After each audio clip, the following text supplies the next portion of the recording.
प्रिय भक्तजनों, आज हम कार्तिक मास कथा के अंतर्गत 24वें अध्याय का श्रवण करेंगे।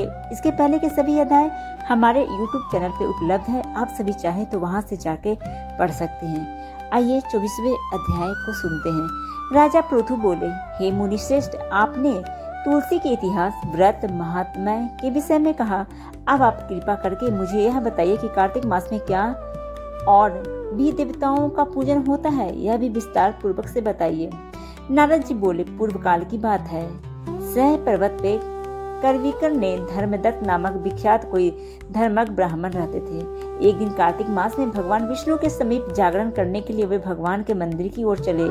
उस समय एक पहाड़ रात बाकी थी। भगवान के पूजन की सामग्री साथ लिए जाते हुए ब्राह्मण ने मार्ग में देखा कि एक भयंकर राक्षसी आ रही है। उसका शरीर नंगा और मांस रहित था। उसके बड़े बड़े दांत, लपकती हुई जीभ और लाल नेत्र देखकर ब्राह्मण भय से थर्रा उठे। उनका सारा शरीर कांपने लगा। उन्होंने साहस करके पूजा की सामग्री तथा जल से ही उस राक्षसी के ऊपर प्रहार किया।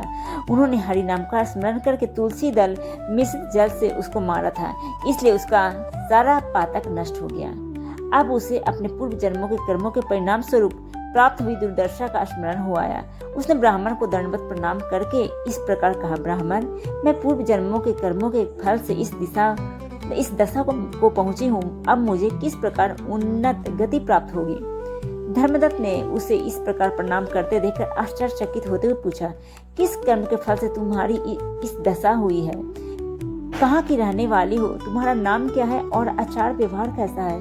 ये सारी बातें मुझे बताओ। उस राक्षसी का नाम कलहा था। कलहा बोली, ब्राह्मण, मेरे पूर्व जन्म की बात है। सौराष्ट्र नगर में भिक्षु नामक एक ब्राह्मण रहते थे। मैं उनकी पत्नी थी। मेरा नाम कलहा था और मैं बड़े क्रूर स्वभाव की स्त्री थी। मैंने वचन से भी कभी अपने पति का भला नहीं किया, उन्हें कभी मीठा भोजन नहीं परोसा, सदा अपने स्वामी को धोखा ही देती रही। मुझे कलह विशेष प्रिय था, इसलिए मेरे पति का मन मुझसे सदा उद्विग्न रहता था। अंततोगत्वा उन्होंने दूसरी स्त्री से विवाह करने का निश्चय कर लिया। तब मैंने विष खाकर अपने प्राण त्याग दिए। फिर यमराज के दूत आए और मुझे बांधकर पीटते हुए यमलोक को ले गए। वहाँ यमराज ने मुझे देखकर चित्रगुप्त से पूछा, चित्रगुप्त, देखो तो सही, इसने कैसा कर्म किया है? जैसा इसका कर्म हो उसके अनुसार यह शुभ या अशुभ प्राप्त करे।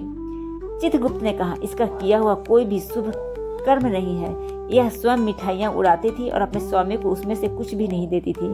इसने सदा अपने स्वामी से द्वेष किया, इसलिए यह चमगादुरी होकर रहे तथा सदा कलह में ही इसकी प्रवृत्ति रही।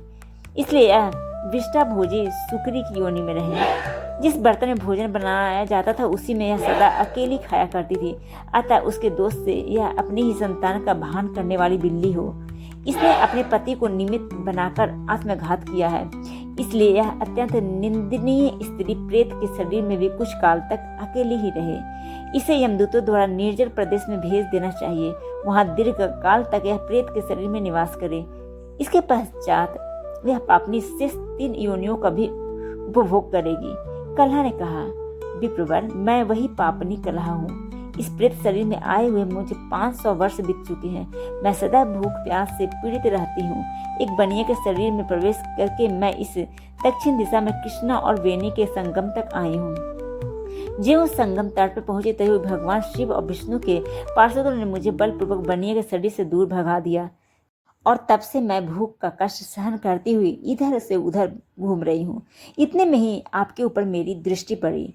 आपके हाथ से तुलसी मिश्रित जल का संसर्ग पाकर मेरे सब पाप नष्ट हो गए। द्विज श्रेष्ठ, अब आप ही कोई उपाय कीजिए। बताइए, मेरे इस शरीर से और भविष्य में होने वाली भयंकर 3 योनियों में से किस प्रकार मुक्त होंगी? कलहा का यह वचन सुनकर धर्मदत्त उसके पिछले कर्मों और वर्तमान अवस्था को देखकर बहुत दुखी हुए। फिर उसने बहुत सोच विचार करके कहा, धर्मदत्त जी के कथन की कथा का वर्णन 25वें अध्याय में किया गया है। आइए इस कथा को हम कल के वीडियो में सुनते हैं। तब तक के लिए आप सभी का दिन शुभ हो, मंगलमय हो। धन्यवाद।